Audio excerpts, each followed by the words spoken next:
सभी साधु नमस्ते। इतने सुंदर वातावरण में, भक्तिमय वातावरण में मुझे बहन जी ने खड़ा कर दिया। शायद सोचा था कि पहले खड़ी तोड़ दूंगी तो जनता कम न हो जाए।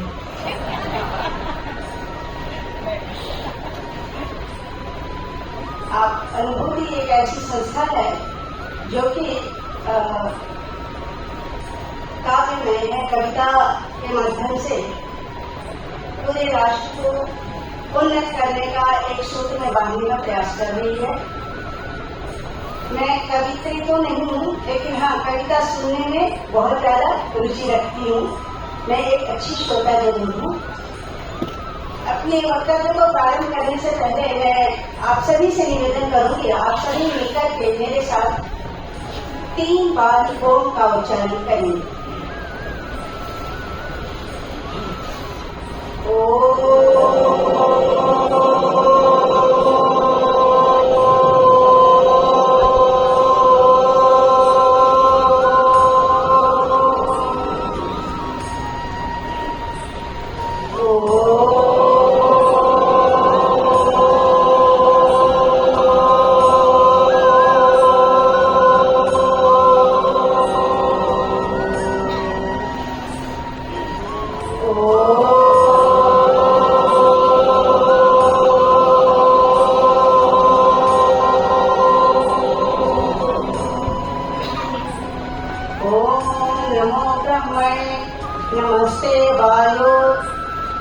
नमस्ते वायो पामेव प्रत्यक्षं ब्रह्मासि, पामेव प्रत्यक्षं ब्रह्म वदिष्यामि, ऋतं वदिष्यामि, सत्यं वदिष्यामि, तन्मामवतु तद्भक्तारमवतु,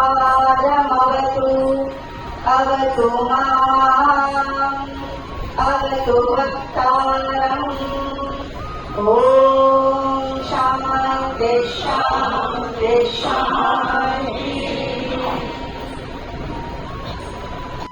हमारे पितृतुल्य इस सभा के मंच को गौरवान्वित कर रहे आदरणीय श्री विजय गोयल जी एवं इस संस्था को पूर्ण रूप से संचालित करने वाली बहन नीलम जी एवं शिल्पा जी तथा अब तक जो सभा बांध रही थी, बड़े ही कुशलता से संचालन जो कर रही थी बहन रेखा जी एवं इस अनुभूति के मंच को मैं नमन करती हूँ। साथ ही आप सभी श्रद्धा प्रेमी, संस्कृति प्रेमी सज्जनों को मैं हृदय से वंदन अभिनंदन करती हूँ। ये जो आज की जो क्षमा बांधी जा रही है, जो आज का कार्यक्रम है, वो भक्ति और क्या है विषय? आज का विषय क्या है? पोस्टर पे सबने देखा होगा, भजन, सरिता, भक्ति और आराधना। भक्ति और आराधना में क्या अंतर है, कोई बताएगा?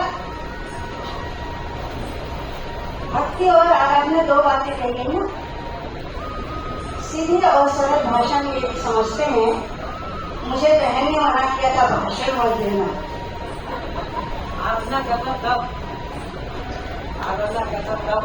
आराधना शब्द है। अच्छा,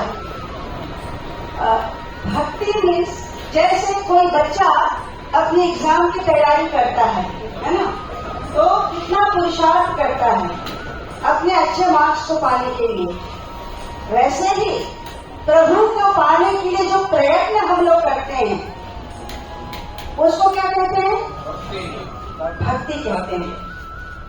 और जब मार्क्स आ जाता है, जब हम पास हो जाते हैं, तो प्रभु को क्या कहते हैं?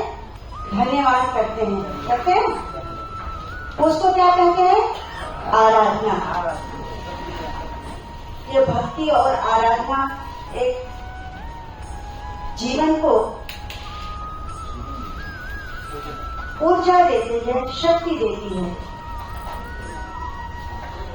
हम सभी इस मनुष्य जीवन में आए हैं। कहते हैं जन्मना जायते शूद्रः कर्मणा द्विज उच्यते। जन्म से तो सभी एक समान हम सभी पैदा होते हैं और कर्म के द्वारा द्विज कहलाते हैं।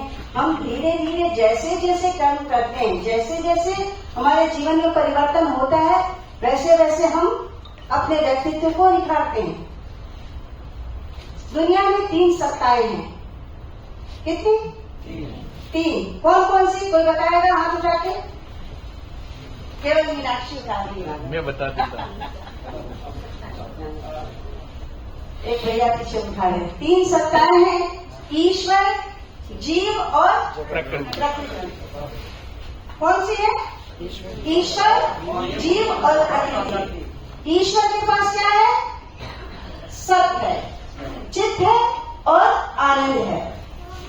क्या है? सत। सत माने विद्यमानता।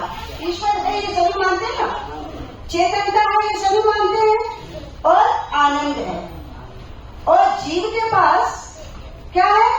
सत्य है, मतलब विद्यमानता है और चेतनता है। क्या है? चेतनता है, आनंद नहीं है। उसी की कामना को लेकर के व्यक्ति जन्म लेता है, सही है। और जो प्रकृति है उसके पास केवल सत्य है। अब आनंद के लिए हम निरंतर जीवन भर पुरुषार्थ करते हैं ना। जब से जन्म लेते हैं तब से निरंतर कर्म करते हैं। किसकी कामना के लिए?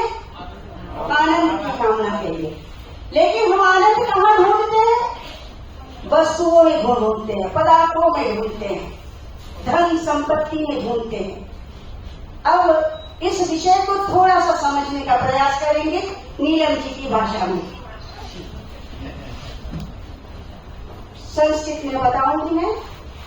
वयमिह परितुष्टा वैकलये पंचलक्ष्म्या समयिह परितोषो निर्विशेषो विशेषः सतो भवति दरिद्रो यस्य तृष्णा विशाला। कहते हैं वयम इह परितुष्टा वल्कलई पंचलक्ष्म्या।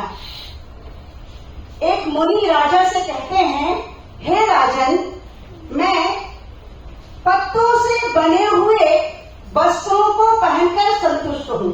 समझ रहे मेरी बात? मुनि राजा से क्या कहते हैं? हे राजन, मैं पत्तों से बने हुए वस्त्रों को पहन करके संतुष्ट हूँ और आप सोने, चांदी, हीरे, जवाहर आदि पदार्थों को संग्रहित करके बोलो संतुष्ट हो। समयिह परितोषो निर्विशेषो विशेष। संतुष्टि तो हम दोनों की समान ही है, सही बात है ना? आप भी संतुष्ट हो और हम भी संतुष्ट हैं।